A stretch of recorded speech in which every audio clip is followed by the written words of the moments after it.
Hello hi ಎಲ್ರಿಗೂ ನಮಸ್ಕಾರ. ನಾನು ನಿಮ್ಮ ಜಯಶ್ರೀ ಶೆಟ್ಟಿ. ಸೊ ಈ ಸೀಸನಲ್ಲಿ ತುಂಬ ಫೇಮಸ್ ಆಗಿರೋವಂಥ ಮಾವಿನ ಹಣ್ಣನ್ನು ನಾನು ಎಲ್ಲರೂ ಜ್ಯೂಸ್ ಮಾಡ್ತಾರೆ. ಸೊ ನಾನು ಮಾವಿನ ಹಣ್ಣಲ್ಲಿ ಐಸ್ ಕ್ರೀಮ್ ಮಾಡೋದು ಹೇಗೆ ಅಂತ ನಾನು ನಿಮಗೆ ತೋರಿಸ್ಕೊಡ್ತಾ ಇದ್ದೀನಿ. ಸೊ ಮೊದಲಿಗೆ ನಾನು 3 ಹಣ್ಣನ್ನು ತೊಗೊಂಡು ಅದರಲ್ಲಿ ಇರೋ ಪಲ್ಪ್ಗಳನ್ನೆಲ್ಲ ತೊಗೋತಾ ಇದ್ದೀನಿ.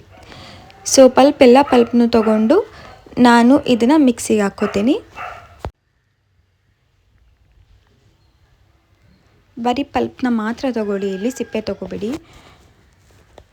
ಸೊ ಅದಕ್ಕೂ ಮುಂಚೆ ನಾನು 1 ಅವರ್ ಮುಂಚೆ ನಾನು ಗೋಡಂಬಿನ ನೀರಲ್ಲಿ ನೆನೆಸಿಟ್ಟಿದ್ದೆ, ಬಿಕಾಸ್ ಅದು ನನಗೆ ಗೋಡಂಬಿ ಹಾಲು ಬೇಕಿತ್ತು ಅಂತ. ಸೊ ನೆನೆಸಿಟ್ಟಿರೋ ಗೋಡಂಬಿನ ನಾನಿವಾಗ ಗ್ರೈಂಡ್ ಮಾಡ್ಕೋತಾ ಇದ್ದೀನಿ. 1 ಅವರ್ ಮುಂಚೆ ಸಾಕು, 1 ಅವರ್ ಮುಂಚೆ ನೆನೆಸಿಟ್ರೆ ಸಾಕು. ಸೊ ನೋಡ್ಬೋದು ನಾನು ಗೋಡಂಬಿ ಹಾಲು ಮಾಡ್ಕೊಂಡಿದ್ದೀನಿ. ಸೊ ಅದಾದಮೇಲೆ ನಾನೇನು ಇವಾಗ ಪಲ್ಪ್ಗಳನ್ನ ತೊಗೊಂಡು ತೆಗ್ದು ಇಟ್ಟಿದ್ದೆ ಬೌಲಲ್ಲಿ, ಆ ಪಲ್ಪ್ನ ನಾನು ಮ್ಯಾಂಗೋ ಜ್ಯೂಸ್ ಮಾಡ್ಕೋತಾ ಇದ್ದೀನಿ.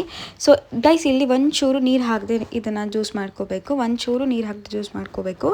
ಅದಾದಮೇಲೆ ನಾನು ಇಲ್ಲಿ ಸ್ವಲ್ಪ ಹಾಲು 2 ಗ್ಲಾಸ್ ಆಗೋಷ್ಟು ಹಾಲು ತೊಗೊಂಡಿದ್ದೀನಿ. ಅದೇ ಹಾಲಿಗೆ ನಾನು ಗೋಡಂಬಿ ಹಾಲು ಆಗಲೇ ಏನು ಮಾಡ್ಕೊಂಡ್ವಿ ಅದನ್ನು ಹಾಕ್ಕೊಳ್ತಾ ಇದ್ದೀನಿ. ಸೊ ಎರಡನ್ನೂ ಹಾಕ್ಕೊಂಡು ಚೆನ್ನಾಗಿ ಮಿಕ್ಸ್ ಮಾಡ್ತಾ ಇರಬೇಕು. ಮಿಕ್ಸ್ ಮಾಡಿ ಹಾಲಿನ ಕೆನೆ ಬರಬೇಕು, ಅಲ್ಲಿವರೆಗೂ ಮಿಕ್ಸ್ ಮಾಡ್ತಾ ಇರಬೇಕು. ನೋಡ್ಬೋದು ಇವಾಗ ಹಾಲಿನ ಕೆನೆ ಬಂದಿದೆ. ನೀವೇನು ತೊಗೊಂಡಿರ್ತೀರೋ ಹಾಲು ಅದಕ್ಕಿಂತ ಸ್ವಲ್ಪ ಕಮ್ಮಿ ಆಗಿರುತ್ತೆ. ಮತ್ತು ಚೂರು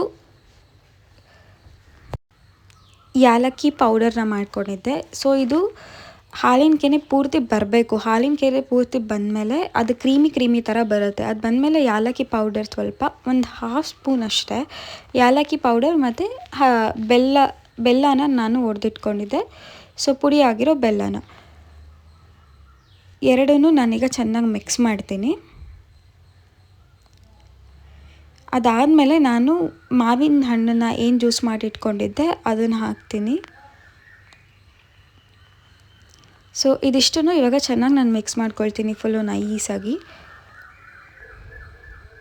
ನೀವು ನೋಡ್ಬೋದು ಕಲರ್ ಚೇಂಜ್ ಆಗುತ್ತೆ, ಬಿಕಾಸ್ ಬೆಲ್ಲ ಹಾಕಿರ್ತೀವಲ್ಲ ಅದಕ್ಕೋಸ್ಕರ.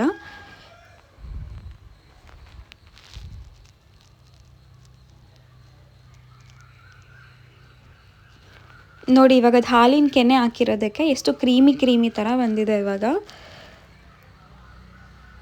ಸೊ ನೀವು ಹಾಲಿನ ಕೆನೆ ಬರೋವರೆಗೂ ನೀವು ಹಾಲು ಕುದಿಸ್ಕೊತಾನೆ ಇರಬೇಕಾಗತ್ತೆ, ಈ ಥರ ಕ್ರೀಮಿ ಬೇಕು ಅಂತ ಅಂದರೆ. ಸೊ ಇವಾಗ ಇನ್ನೊಂದು ರೌಂಡ್ ಮಿಕ್ಸಿಗೆ ಹಾಕ್ಕೋತೀನಿ. ಇನ್ನೊಂದು ರೌಂಡ್ ಮಿಕ್ಸಿಗೆ ಹಾಕ್ಕೊಂಡು ಅದು ಫುಲ್ ಕ್ಲೀನಾಗಿ ಪೇಸ್ಟ್ ಥರ ಆಗುತ್ತೆ. ಸೊ ಈಗ ನಾನು ಒಂದು ಬೌಲ್ ತೊಗೊಳ್ತೀನಿ. ಸ್ವಲ್ಪ ಕ್ಯಾಪ್ ಟೈಟಾಗಿರುವಂಥ ಬೌಲ್ನ ತೊಗೊಳ್ಳಿ. ಸೊ ಒಂದು ಬೌಲ್ನ ತೊಗೊಂಡು ಅದಕ್ಕೆ ಹಾಕಿ ನಾನು ಅದರ ಮೇಲೆ ಡ್ರೈ ಫ್ರೂಟ್ಸ್ಗಳನ್ನ ಡಿಸೈನ್ ಮಾಡ್ತೀನಿ. ಅದ್ರ ಮೇಲೆ ಡ್ರೈ ಫ್ರೂಟ್ಸ್ಗಳನ್ನ ಹಾಕ್ತೀನಿ. ಸೊ ಬಿಕಾಸ್ ತಿನ್ನೋವಾಗ ಬರೀ ಪ್ಲೇನ್ ತಿನ್ನೋದಕ್ಕೆ ಆಗಲ್ಲ ಅಲ್ವಾ. ಸೊ ಡ್ರೈ ಫ್ರೂಟ್ಸ್ ಹಾಕಿದ್ರೆ ಟೇಸ್ಟ್ ಚೆನ್ನಾಗಿರುತ್ತೆ ತಿನ್ನೋದಕ್ಕೆ ಅಂತ. ಸೊ ಅದ್ರ ಮೇಲೆ ನಾನು ಸ್ವಲ್ಪ ಟೈಟಾಗಿರೋಂಥ ಕವರ್ನ ಹಾಕಿ ಕ್ಯಾಪ್ನ ಟೈಟಾಗಿ ಮುಚ್ತೀನಿ. ಸೊ ಟೈಟಾಗಿ ಮುಚ್ಚಿದಾದಮೇಲೆ ನಾನು ಫ್ರಿಜ್ಜಲ್ಲಿ ಇದನ್ನು ಒಂದು 3 to 4 hours ಸ್ಟೋರ್ ಮಾಡ್ತೀನಿ, ಫ್ರೀಝರಲ್ಲಿ ಇಕ್ತೀನಿ. ಇವಾಗ ನೋಡ್ಬೋದು ನೀವು ಗಟ್ಟಿಯಾಗಿ ಐಸ್ ಕ್ರೀಮ್ ಥರ ಆಗಿದೆ. ಸೊ ಇದಾಗಿತ್ತು ಇವತ್ತಿನ ವಿಡಿಯೋ ಗೈಸ್. ಈ ಥರದ್ದು ಇನ್ನೂ ತುಂಬ ರೆಸಿಪೀಸ್ ಬೇಕು ಅಂತಂದರೆ ನನ್ನ ಚಾನಲ್ನ ಸಬ್ಸ್ಕ್ರೈಬ್ ಮಾಡ್ಕೊಂಡು ನಂಗೆ ಸಪೋರ್ಟ್ ಮಾಡಿ.